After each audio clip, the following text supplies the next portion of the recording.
अगर मंच पर खड़े होकर कोई मजहब की बात कर रहा है, कोई धर्म गुरु अगर राजनीति की बात कर रहा है और कोई राजनेता अगर धर्म की बात कर रहा है, दोनों ही हमारी नजर में गलत है। बिहार वालों, मुझे तो आपसे पूछना है कि क्या बिहार का फैसला गुजरात के व्यापारी करेंगे? नहीं करेंगे ना। बिहार की तकदीर का फैसला बिहार का बेटा तेजस्वी यादव करेगा।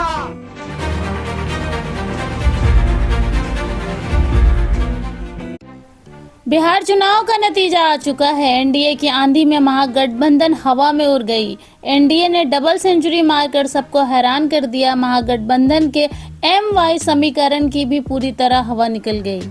दूसरी तरफ सीमांचल में असदुद्दीन ओवैसी की पार्टी एमआईएम ने 5 सीटें जीतकर अपना लोहा एक बार फिर से मनवाया है। 2020 के विधानसभा चुनाव में भी एमआईएम ने 5 सीटें जीती थी। इस बार के चुनाव में एमआईएम ने आरजेडी, जेडीयू और कांग्रेस को मात दी है। मुस्लिम वोटरों को साधने के लिए और खास तौर पर सीमांचल में महागठबंधन ने तमाम मुस्लिम बड़े और दिग्गज नेताओं को उतार दिया था, जिसमें कांग्रेस सांसद इमरान प्रताप गरी, सपा सांसद इकरा हसन और सपा सांसद अफजल अंसारी के साथ साथ कई और दिग्गज नेता मैदान में उतरे थे।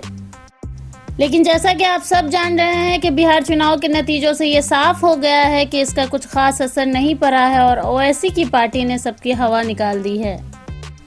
नतीजों के बाद अब ये सब एमआईएम नेताओं के निशाने पर आ गए हैं। एमआईएम से अख्तरुल ईमान ने तंज भरा पोस्ट किया। पोस्ट के साथ उन्होंने इकरा हसन, इमरान प्रताप गरी और अफजाल अंसारी की तस्वीरें भी लगाई और लिखा कि कौम को गुमराह करने वालों का मुंह अल्लाह ने किया काला। अपने अपने सियासी मसीहों आकाओं से बिहार के मुसलमानों को गुमराह करने का ठेका इन्हीं को मिला था।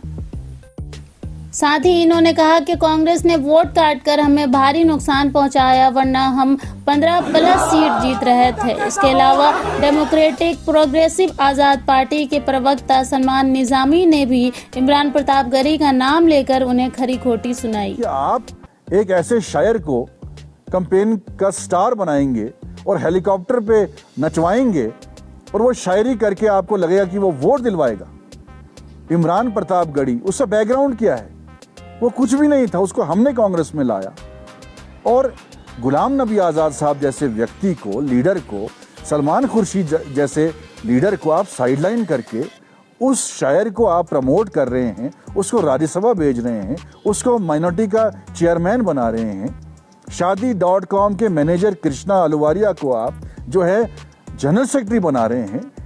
बुद्धि आपकी काम नहीं कर रही, क्या कर रहे हैं आप कैसे प्रधानमंत्री बनेंगे? जो आज बिहार के मुसलमानों ने डिसीजन लिया, एमआईएम को सपोर्ट किया, 6 सीटें आई। कांग्रेस की 1 सीट आई है, मुझे लगता है वो भी नहीं होगी, और एमआईएम की जो है 6 सीटें आई।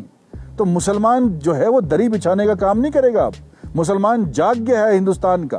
कांग्रेस ने इस्तेमाल किया, बाकी जमातों ने सेकुलरिज्म के नाम पे मुसलमानों को इस्तेमाल किया और वोट बटोरने का काम किया। लेकिन आज मुसलमान देश का जाग गया है कि हमने दरी बिछाने का काम नहीं करना है। बड़े बड़े पदों पे तुम दूसरों को बिठाओगे और मुसलमानों का वोट लोगे। जब मुसलमानों की बात करने का वक्त आएगा, उस वक्त राहुल गांधी खामोश होंगे।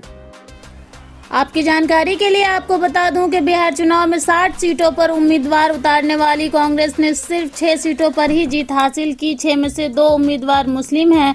अररिया से आबिदुर रहमान और किशनगंज से कमरुल होदा। वहीं एमआईएम ने 5 सीटों पर जीत हासिल की और कई सीटों की मार्जिन काफी कम थी। असदुद्दीन ओवैसी की इस जीत ने यह साबित कर दी है कि बिहार के मुसलमानों का रुझान किस तरफ है। मिलती हूँ नेक्स्ट वीडियो में, तब तक अपना ख्याल रखें। अल्लाह हाफिज।